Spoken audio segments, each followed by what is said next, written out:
मेरे माँ बाप ने मुझे त्यागा हुआ है। अच्छा, ये कह सकते हो कि मुझे मेरे माँ बाप ने त्यागा हुआ है भारत देश के लिए। कितना किलो वजन होगा आपके ऊपर इस वक्त? मैंने मापा नहीं अभी तक, हाँ, तोला नहीं अभी तक। हाँ, तो मेरा अंदाजा जो मुझे लगता है कि 40 किलो वजन इसके अंदर होना चाहिए। 30-40 किलो। ये देखिए इनके पीछे के साइड पे ये इस तरीके से लिफ्ट भी लेते हैं, लोगों से हेल्प मांग लेते हैं और पूरे भारत में यात्रा कर रहे हैं। ये पूरा इस तरीके से एक बोर्ड रहता है इनके हाथ में, आगे एक बैग रहता है और पीछे का बैग काफ़ी भारी है। तो सबको साथ लेके चलता है, हम जात में भेदभाव नहीं करते हैं। नमस्कार दोस्तों, मेरा नाम है रवि और आप सभी का स्वागत करता हूं आपके अपने YouTube चैनल पर जिसका नाम है नजरिया बाय रवि। आज हमारे साथ है हर्ष लंकेश जी। इनका नाम है हर्ष लंकेश जी। नमस्कार दोस्तों, आज मेरी एक ऐसे शख्स से मुलाकात हो रही है जिनकी हिम्मत की दाग देनी पड़ेगी। 1000 दिनों के लिए ये घर से बाहर है, पूरे भारत में यात्रा करेंगे। इनका ये बोर्ड आप देख पा रहे हैं, बिना पैसों के पूरे भारत में यात्रा करने की इन्होंने ठानी है। तो दोस्तों चलिए इन्हीं से जानते हैं इनकी कहानी कि इनका मोटिवेशन क्या है घर से बाहर निकलने का। पुराने टाइम की अगर बात लें तो स्वामी विवेकानंद, गांधी जी और भी बहुत सारे ऐसे क्रांतिकारी और हमारे ऋषि मुनि हुए हैं जिन्होंने भारत की संस्कृति को बचाने के लिए अपना जीवन त्याग दिया। तो मैं भी कुछ उसी तरीके से करना चाहता हूँ। ऐसे कि चाय पियेंगे, हमारे साथ थोड़ी सी बातचीत भी हो जाएगी क्योंकि बड़ी इंटरेस्टिंग सी कहानी है इनकी। लोग मोटिवेट होंगे, लोग जानेंगे ये क्या कहना चाहते हैं, आखिर 1000 दिनों में क्या करना चाहते हैं। ऐसे बिना पैसों की भारत की यात्रा करना आसान काम नहीं है, ये एक हिम्मत की बात है, मोटिवेशन का काम है। तो भाई साहब चाय पीते हुए बातचीत करें आपसे? बिल्कुल, हमारे पास पैसे नहीं है तो आपकी चाय जरूर पिएंगे। ओके, चलिए हम चाय पे बातचीत करते हैं। ओके, वैसे आप कहाँ के रहने वाले हैं? मैं हरियाणा के करनाल जिले से रहने वाला हूँ। गांव का नाम क्या है आपके? गांव का नाम मेरे बालू गांव है, BALU बालू। अच्छा, तो ये हरियाणा से निकले हुए आज तक कितना दिन हो गया आपको बाहर निकले हुए? आज रिसेंटली में मुझे 92 दिन हो चुके हैं, मतलब कि 92 दिन हो गए। 92 डेज से आप बाहर हैं। अभी तक आपने कहाँ कहाँ कवर किया है, कौन कौन से राज्य में गए हैं भारत के? गुजरात और राजस्थान। तो राजस्थान से स्टार्ट किया था, राजस्थान और गुजरात 2 स्टेट मेरी कंप्लीट हो चुकी हैं, राज्य मेरे। हाँ। इसके बाद मैं अभी महाराष्ट्र में हूँ। महाराष्ट्र में भी मेरी ज़्यादा तो मैं नहीं करता है, एक स्टेट की सिटी पर 10 कम से कम 10 तो मैं करता ही हूँ। तो उसके साथ में अभी मेरी 3-4 रह रही हैं, वो हो जाएंगी तो महाराष्ट्र भी हो जाएगा। तो 3 स्टेट हो जाएंगे मेरी 3 महीने 3.5 महीने में। ओके, तो ये महाराष्ट्र इस वक्त राज्य में है जो कि मेरे पास ही ठहरे हुए थे। हाँ, और इनका पूरा तामझाम एक बार देख लेते हैं। कितना किलो वजन होगा आपके ऊपर इस वक्त? मैंने मापा नहीं अभी तक, हाँ, तोला नहीं अभी तक। हाँ, तो मेरा अंदाजा जो मुझे लगता है कि 40 किलो वजन इसके अंदर होना चाहिए। 30-40 किलो। ये देखिए इनके पीछे के साइड पे ये इस तरीके से लिफ्ट भी लेते हैं, लोगों से हेल्प मांग लेते हैं और पूरे भारत में यात्रा कर रहे हैं। ये पूरा इस तरीके से एक बोर्ड रहता है इनके हाथ में, आगे एक बैग रहता है और पीछे का बैग काफ़ी भारी है। तो ये पूरा इंतज़ाम करके घर से निकले हुए हैं 1000 दिनों के लिए। मैं तो शौक हूँ भाई ये सुनकर कि कोई 1000 दिनों के लिए इतना बड़ा डिसीजन।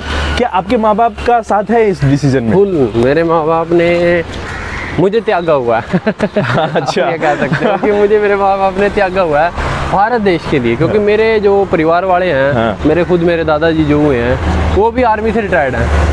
अच्छा, आर्मी से रिटायर्ड तो है। शुरू से ही मतलब एक जज्बा है, एक जोश है देश की सेवा करने का। और मैं भारतीय संस्कृति और अपने भारत के लिए मर मिटने को तैयार हुआ ही, बिल्कुल पूरा निछावर है।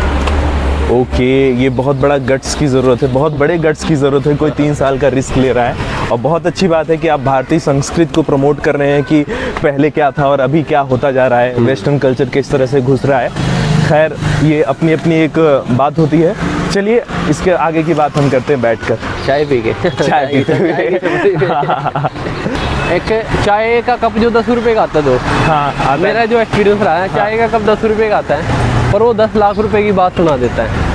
वो बड़े 2 दिलों को जोड़ देता है। चाय बहुत बढ़िया चीज़ है वो। ओके, तो चलिए फिर चाय पे चर्चा कर लेते हैं हम लोग। कॉफी नहीं जोड़ पाएगी। और वैसे भी आपको पता है कि हमारे देश में चाय वाले काफी ऊपर तक गए हैं। चाय पर चर्चा करते करते हमारे मोदी जी भी चाय पर चर्चा करते करते कहाँ पे सुनते हैं कि चाय पहले बेचते थे वो। फिर अभी मुझे लगता है कि ऊपर जाना तो चाय बेच।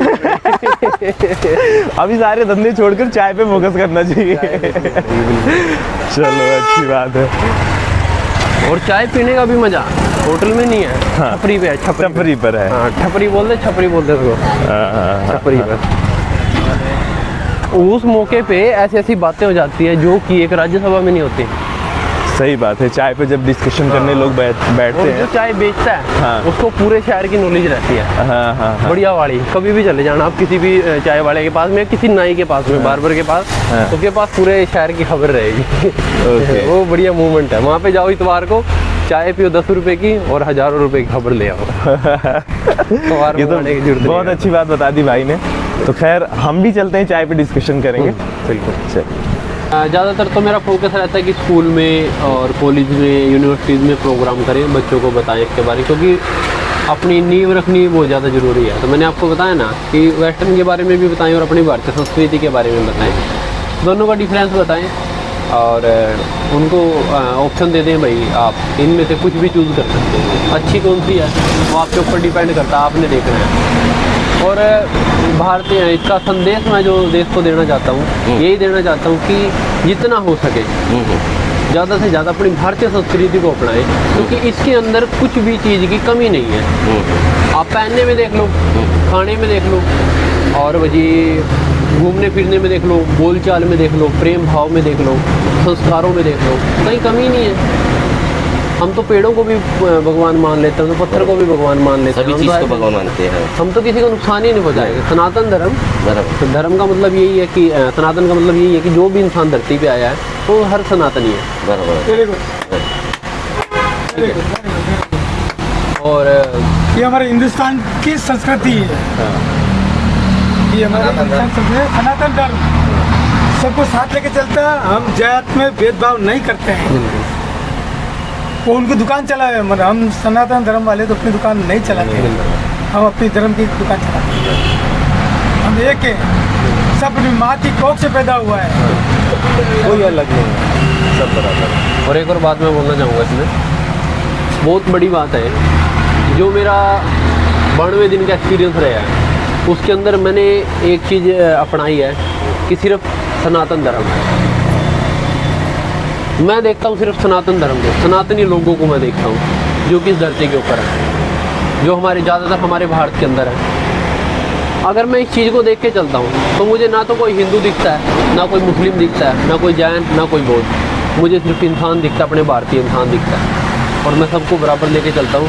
अब वो जो मेरे माइंड में होता है ना, भाई सबको बराबर लेके चलना, मैं सभी के पास खा भी लेता हूँ, सभी की चाय भी पी लेता हूँ, पानी भी पी लेता हूँ, कोई दिक्कत नहीं। जाति से मैं पंडित हूँ। वैसे धर्मशास्त्रों के अनुसार से देखा जाए मुझे किसी का खाना पीना अलाउड नहीं होता, पर नहीं, सनातनी है तो सब हमारे एक हैं, सब भाई हैं, सब बहन हैं। अगर आप लेके चलोगे माइंड में कि ये मुस्लिम है, ये हिंदू है, तो आप इस चीज़ का प्रचार नहीं कर पाओगे कभी, और ना ही आप आपस में प्रेम बढ़ा पाओगे, कभी नहीं बढ़ा पाओगे।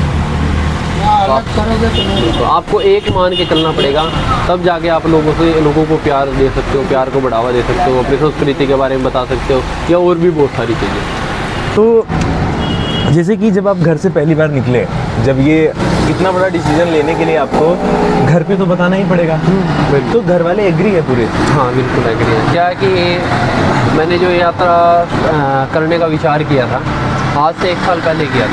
हाँ।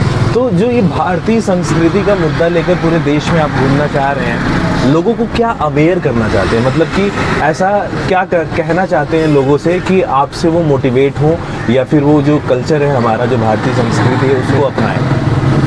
मैं सबसे पहले तो ये बोलना चाहूँगा, 2 ऑप्शन रखना चाहूँगा कि क्या हमारी भारतीय संस्कृति इतनी बुरी है कि आप वेस्टर्न कल्चर को अपना रहे हो। हाँ, वेस्टर्न कल्चर में काफ़ी सारी चीज़ें अच्छी हैं, उन्होंने हमें बहुत सारी चीज़ें दी है, जैसे महिलाओं को पढ़ने का अधिकार, बहुत सारी ऐसी चीज़ें दी हैं। मैं मानता हूँ कि वो सारी चीज़ें अच्छी हैं, पर उसके अंदर 100% में से 70% चीज़ें ऐसी हैं जो कि हमारी भारतीय संस्कृति को सूट नहीं करती। हम चाहकर भी उसको नहीं अपना सकते। अपनाने वाले बहुत सारे लोग हैं, और उसमें भी बहुत सारे ऐसे लोग हैं जो उससे नफरत करते हैं। जैसे कि मेरी मुलाकात आपसे मुंबई में हो रही है, आपको मैं किसी दोस्त के थ्रू जान पाया और आपने आया तो मैंने आपसे बातचीत किया, मैं बहुत मोटिवेट हुआ।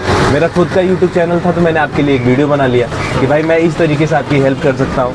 दोस्तों इनका एक YouTube चैनल है जिसका नाम है मिस्टर भाई भाई ब्लॉग करके, और इस पे वो अपनी यात्राएं को रिकॉर्ड करके डालते हैं। और आप सभी इनको जाकर देखिए और इनको सपोर्ट करिए कि ये पूरे भारत की फ्री में यात्रा कर रहे हैं। जहाँ से भी हो सके आप जहाँ पे ये जाते हैं डाल देते हैं। अगर आप उधर के हो आसपास तो इनसे मिलिए, इनसे जानिए कि ये करना क्या चाहते हैं, कहना क्या चाहते हैं लोगों से। अगर आपकी किसी भी तरीके से हेल्प करना चाहते हैं तो आप इनके रुकने का ठिकाना कर सकते हैं, यात्रा में ठिकाना कर सकते हैं, कुछ भी किसी भी तरीके से हेल्प कर सकते हैं। और जैसे कि कभी डर नहीं लगा कि इतना बड़ा रिस्क क्यों ले रहे हैं? जैसे कि आप 23 साल के हो, मैं भी 26 साल का हूँ। करियर को लेकर डर नहीं लगता कि अगर मैं पूरे भारत की यात्रा कर रहा हूँ तो इसमें मेरे 3 साल जाएंगे, मैं कितना पीछे चला जाऊँगा? अगर एक किसी कंपनी में जॉब करते हैं या फिर कोई करियर को चुनते हैं, अगर उसको 3 साल मेहनत करते हैं तो आप कितना आगे जा सकते हैं इसमें?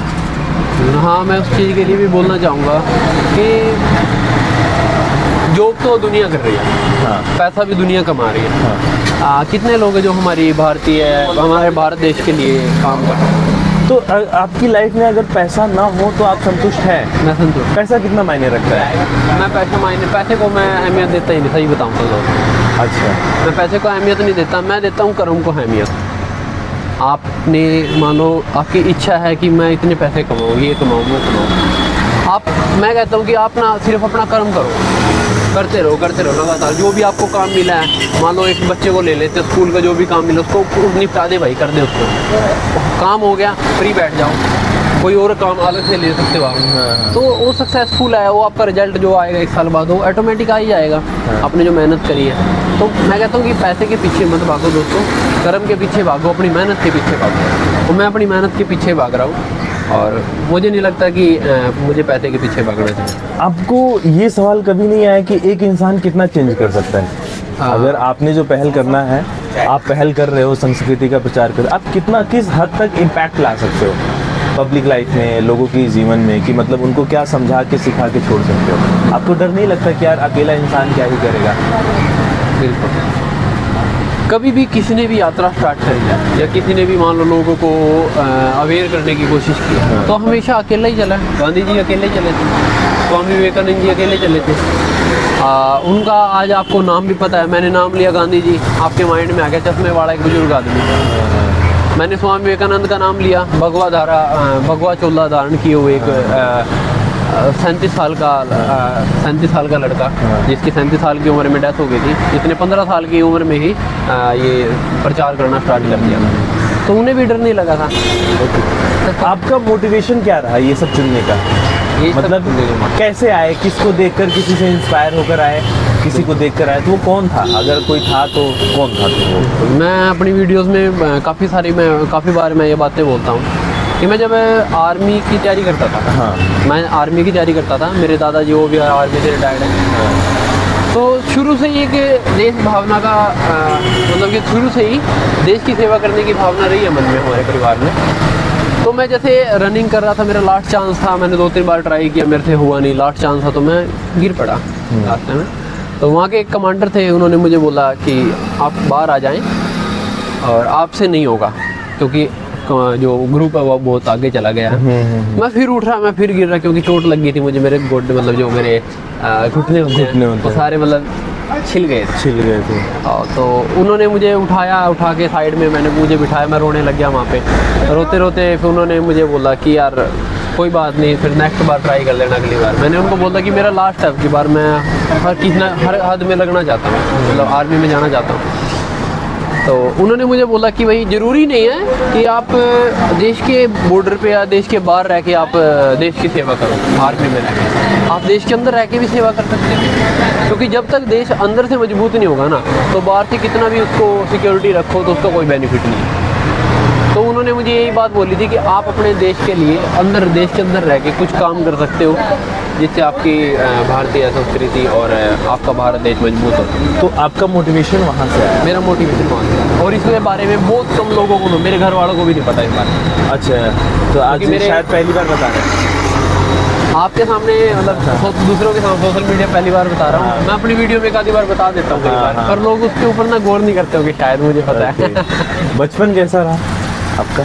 बचपन कैसा, मतलब एक शरारती या फिर मतलब शरारती? पढ़ाई लिखाई में कैसे थे आप? पढ़ाई लिखाई में मैं नॉर्मल ही रहा हूँ, Normal। और मुझे इतिहास जानने में, हाँ। लोगों को जानने में, जैसे आपने ये वीडियो आपने डाला नजरिया बाय रवि, हाँ, तो लोगों की ज़िंदगी जानने में मुझे बहुत इंटरेस्ट है। मैं बड़े बड़े बुजुर्गों में बैठा हूँ। हाँ, हाँ। मेरी उम्र चाहे छोटी हो 23 साल की, पर मुझे लगता है कि मुझे 30 साल के इंसान ज़्यादा एक्सपीरियंस रहा होगा। ओके, चलिए हर्ष भाई, आपको बहुत बहुत बधाई। आपके इतने अच्छे विचार हैं और आप इस संघर्ष को लेकर आगे चल रहे हैं। 1000 दिनों के लिए घर से बाहर रहना बिना पैसों की, ये बहुत ही बड़ा मोटिवेशन का काम है लोगों के लिए, और आप कर सकते हैं तो लोग मोटिवेट भी होंगे और बिल्कुल लोग ये होंगे। कदम उठाएंगे अच्छे कार्यों को करने के लिए, ऐसा टास्क लेंगे अपनी लाइफ में। 3 साल बहुत बड़ा दिन होता है। तो इसी के साथ हम अपनी वीडियो को ख़त्म करते हैं। आप सभी का बहुत बहुत धन्यवाद। Thank you so much.